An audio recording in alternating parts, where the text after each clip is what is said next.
Hola, hola, soy la doctora Michelle Chirinos y continuamos aprendiendo bioquímica. En esta oportunidad vamos a ver la cuantificación de proteínas totales y fraccionadas en suero. ¿Por qué será importante cuantificar estas proteínas en el suero? Primero, hay que diferenciar. Las proteínas totales nos van a permitir identificar alteraciones generales en los niveles proteicos del organismo, que pueden deberse a desnutrición, enfermedades hepáticas, enfermedades renales o pérdidas excesivas de proteínas.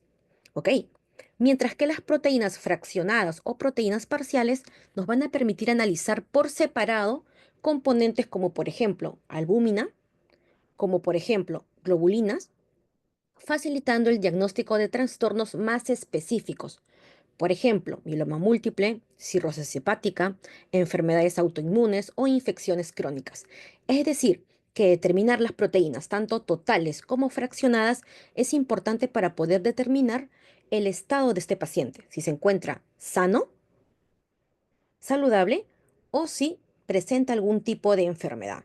Sin embargo, si presenta algún tipo de enfermedad, uno tiene que contrastar con otras pruebas o parámetros bioquímicos para poder llegar a un diagnóstico acertado. ¿Para qué servirán entonces la albúmina y la globulina en el suero? Primero tenemos que recordar, las proteínas totales van a estar compuestas en suero, van a estar compuestas principalmente por albúmina, que representa más o menos un 60%, y por las globulinas. ¿Ok? Por tanto, si yo voy a hallar las proteínas totales y las voy a cuantificar, y luego utilizo un kit específico para poder determinar y cuantificar albúmina, bueno, la resta de proteínas totales menos la cantidad de albúmina me va a dar las globulinas. ¿Ok? Entonces, ¿para qué es importante esta albúmina, estas globulinas? Sirven para mantener la presión osmótica del plasma y así conservar el equilibrio de líquidos entre los vasos sanguíneos y los tejidos del cuerpo. Esto va a permitir que el agua se mantenga dentro de los vasos sanguíneos, evitando, por ejemplo, la deshidratación celular, así como la acumulación excesiva de líquido en los tejidos, que se conoce como edema. Es decir, para mantener esta presión osmótica dentro del plasma es necesario tanto la albúmina como la globulina. Y ahora, ¿cómo vamos a determinar las proteínas totales? Las proteínas totales las vamos a determinar con el método de Buret. Es un método súper archi recontra reconocido. ¿Ok? Entonces, este método de Buret se basa en iones cúpricos que se unen a los enlaces peptídicos. ¿Quiénes tienen enlaces peptídicos? A ver, ponte a pensar. Todas las proteínas están hechas de aminoácidos que están unidos por enlaces peptídicos. Por tanto, Buret va a detectar simplemente la presencia de cualquier proteína. No es específico, detecta cualquier proteína. Por eso, si hablamos de Buret, estamos hablando de proteínas totales, la detección de proteínas totales. ¿Ok? Entonces, primero se cuantifican las proteínas totales, es decir, todas las proteínas que se encuentran en el suero. Luego vamos a hallar la concentración de albúmina con un kit especial solamente para la detección de albúmina en suero. Y de esta forma vamos a poder hallar la concentración de globulinas, porque como había explicado, las proteínas totales es igual a albúmina más globulinas. ¿Ok? Entonces, ¿cómo es que esto se puede cuantificar? Porque si bien con los kits lo que nosotros vamos a ver es un cambio cualitativo, como por ejemplo un cambio de color. Sin embargo, si nosotros queremos cuantificar, necesitamos utilizar un aparato llamado espectrofotómetro. Ya les había hablado de este aparato anteriormente. Entonces, este equipo, el espectrofotómetro, nos va a permitir determinar la absorbancia. La absorbancia está relacionada a la concentración. Esta es la ley de Lambert-Beer. A mayor concentración va a haber mayor absorbancia y a menor concentración va a haber menor absorbancia.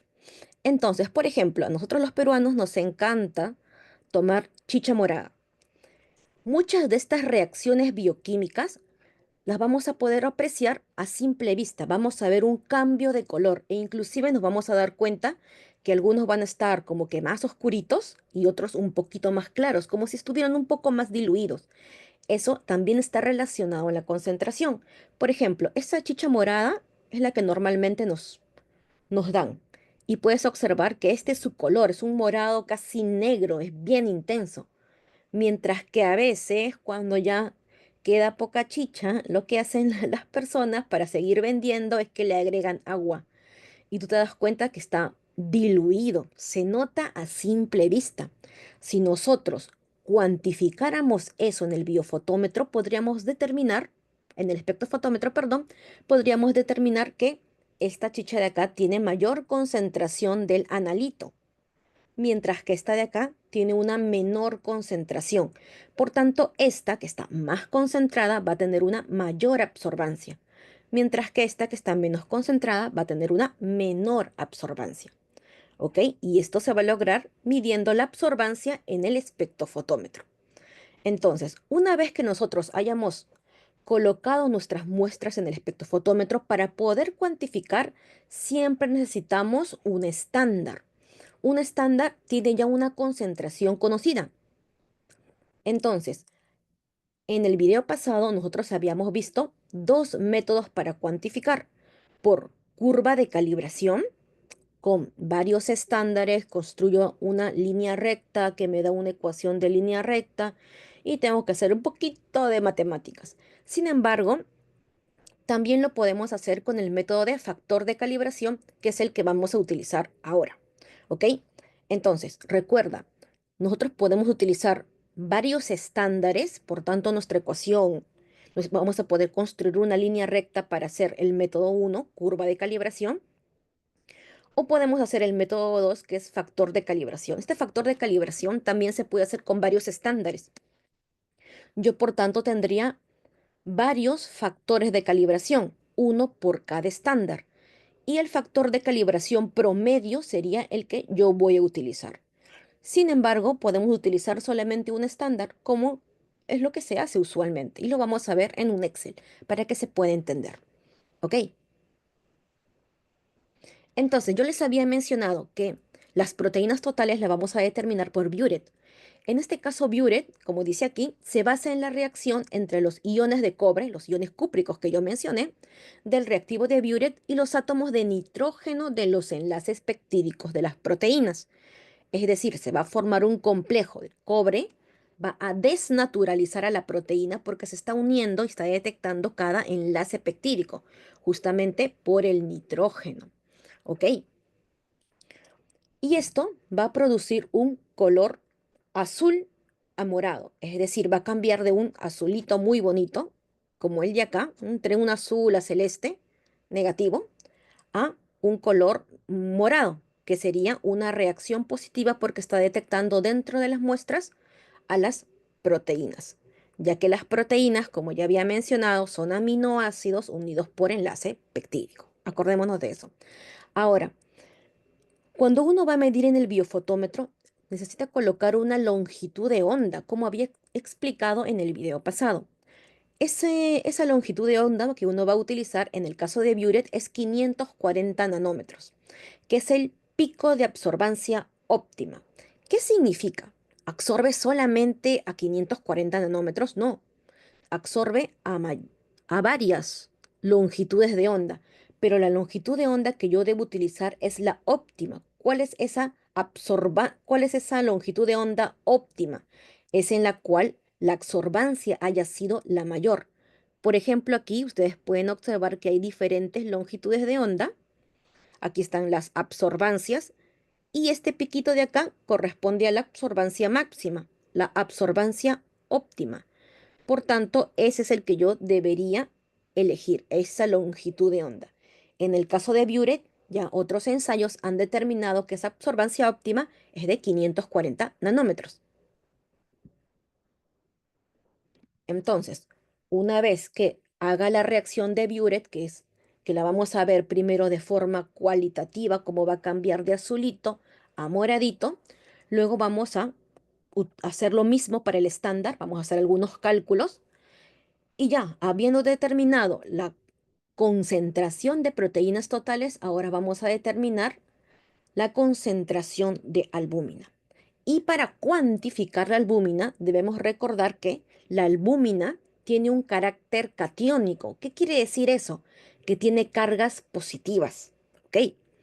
Que permite la unión con el verde de bromocresol, que es la sustancia que se encuentra dentro del kit para la detección de albúmina. Justamente el verde de bromocresol tiene una naturaleza aniónica. ¿Qué quiere decir? Que tiene cargas negativas. Ustedes acuérdense, primera ley de la electrostática, cargas positivas de la albúmina con las cargas negativas del verde de bromocresol se van a atraer. Y esto va a formar un complejo verde azulado que absorbe a 620 nanómetros. Una vez más, realmente absorbe a varias longitudes de onda, pero la que yo siempre voy a utilizar es la longitud de onda óptima, es decir, en la cual se obtuvo un mayor pico de absorción. Como ya habíamos visto, estos son diferentes longitudes de onda.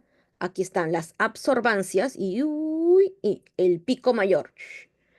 El pico mayor cae aquí. Esta sería la longitud de onda óptima. El caso de la albúmina para el kit que estamos utilizando es de 620 nanómetros.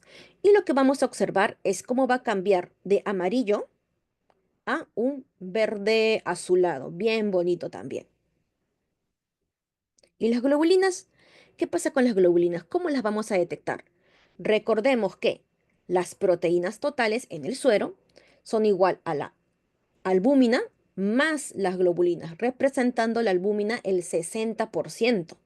Por tanto, si ya estimé las proteínas totales por Biuret, viendo el cambio de azul a morado, y ya estimé la concentración de proteínas, viendo el cambio de amarillo a un verde azulado y todo lo medí en el espectrofotómetro, tanto de mis muestras como de mis estándares, yo sé que las globulinas van a ser las proteínas totales menos la albúmina. ¿Ok? Vamos a verlo en un Excel donde se va a ver mucho mejor y lo vamos a entender. Bien, acá estamos para ver lo que es la determinación de proteínas totales utilizando Biuret. Recordemos, negativo va a ser un azulito, bueno, entre un azulito celestito, y positivo es si cambia a un violeta o morado. Entonces, vamos a utilizar, como ya había mencionado, la técnica del factor de calibración, el método del factor de calibración. Entonces, recordemos, nosotros podemos utilizar varios estándares y tener varios factores de calibración y en ese caso hallar el promedio de factores de calibración o como mayormente se hace, solamente utilizas un estándar y hallas el factor de calibración de ese estándar. Entonces, el factor de calibración es la concentración sobre la absorbancia. Yo voy a determinar el factor de calibración del estándar, que va a ser igual a la concentración del estándar sobre la absorbancia del estándar. ¿Ok? Entonces, dijimos una absorbancia 540 porque es el pico máximo de absorbancia. El blanco usualmente me va a dar cero porque yo estoy poniendo el mismo reactivo sin nada de muestra, el mismo reactivo del kit. ¿Ok? Con eso lo bajo yo a cero. La muestra, por ejemplo, me salió 0,4 de absorbancia, mientras que el estándar, la absorbancia 540 me salió 0,35. Esto, estos dos valores, bueno, estos tres valores realmente son los que ustedes están midiendo en el espectrofotómetro. ¿Ok? Son datos experimentales. La concentración del estándar sí la tienes. En este caso es 6,1 gramos decilitro. ¿Y eso dónde está? Eso está en el kit. Cada kit tiene una hojita. Dentro de la cajita del kit hay una hojita. A esa hoja se le conoce como inserto. Y ahí están todos los valores de referencia. Inclusive está también cómo debes utilizar el kit, cómo debes cuidarlo. Bien, entonces tenemos la concentración del estándar. ¿Cuál sería el factor de calibración de ese estándar? Sería la concentración del estándar, que la tenemos acá, 6,1, entre la absorbancia del estándar, ¿Cuál es la absorbancia del estándar? 0,35. Entonces el factor de calibración, si algo no entiendes, si voy muy rápido, fíjate aquí. ¿Ya? Y visualiza qué celdas están involucradas en la operación de la cual yo estoy mencionando. ¿Ok?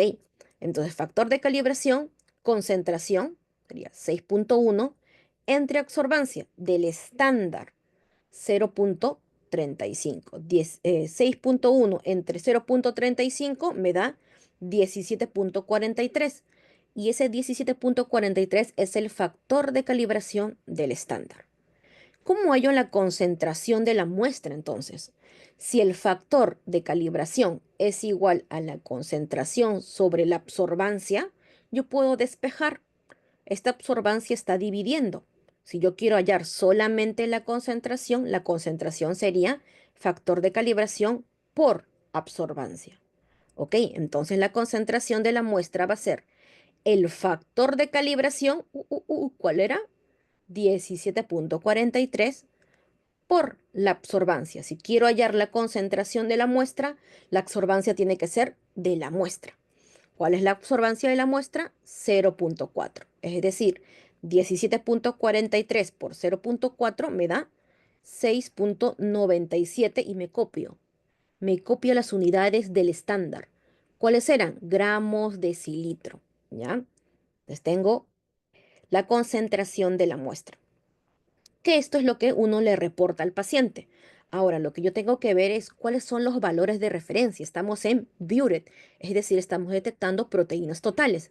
En este caso, los valores de referencia son entre 6 a 8,3 gramos decilitro. Me salió 6,97, quiere decir que está entre el rango adecuado. Perfecto. Entonces, están con los valores normales. Si me hubiera salido mi nivel de proteínas por debajo de los rangos normales, yo estaría hablando de una hipoproteinemia. Y si me hubiera salido la concentración de esa muestra de paciente por encima de esos valores de referencia, es decir, mayor a 8,3, yo estaría hablando de una hiperproteinemia. ¿Ok? Ya hemos hablado de qué está relacionado a cada cosa. Por ejemplo, valores por debajo del rango normal pueden deberse a desnutrición, enfermedades hepáticas, trastornos de absorción intestinal o pérdida proteica por riñón o tracto digestivo. Por otro lado, niveles elevados pueden estar asociados a deshidratación, enfermedades inflamatorias crónicas y en algunos casos trastornos hematológicos como el mieloma múltiple.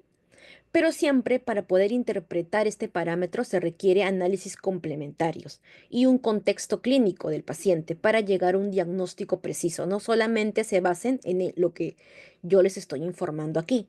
Tienen siempre que complementar para dar un buen diagnóstico. ¿Ok? Entonces, ¿qué hemos medido? Proteínas totales con Biuret. Y las proteínas totales que son la albúmina más las globulinas. Ahora veamos la albúmina. La albúmina, ¿se acuerdan? Que lo que nosotros veíamos era un cambio de amarillo a un verde azulado. Bien, entonces acá lo que uno tiene que hacer es determinar la concentración tanto de la muestra como del estándar a una absorbancia de 620 nanómetros. ¿Dónde se medía eso? ¿Se acuerdan? En el espectrofotómetro. Muy bien. Entonces, la absorbancia del blanco, 0. La absorbancia de la muestra, 0,4. La absorbancia del estándar, 0,35. ¿Ok? Estos serían los datos que tú estás midiendo en el espectrofotómetro. Yo acá los estoy colocando, inventando realmente, pero tú tendrías que colocar aquí lo que a ti te salió en el espectrofotómetro. ¿Ok? ¿Cómo sería la concentración de estándar o dónde yo la puedo encontrar? En el kit. Cada kit tiene un inserto, que es esa hojita con todos los detalles del kit. ¿Ok? En este caso el kit me dice que tiene 3,1 gramos decilitro. Factor de calibración. El factor de calibración es la concentración sobre el estándar. Por tanto, el factor de calibración del estándar va a ser la concentración del estándar sobre la absorbancia del estándar. ¿Cuál es la concentración del estándar? La que estaba en el kit, 3,1. Entre La absorbancia del estándar. ¿Cuál es la absorbancia del estándar? 0,35. O sea, 3,1 entre 0,35 me da este factor de calibración de 8,86. Ok, hasta ahí vamos bien. Ahora, ¿cómo determino la concentración de la muestra? Igual que en el caso pasado. Si el factor de calibración es igual a la concentración sobre la absorbancia, yo lo que voy a hacer es despejar la concentración. Por tanto, la concentración va a ser igual al factor por la absorbancia.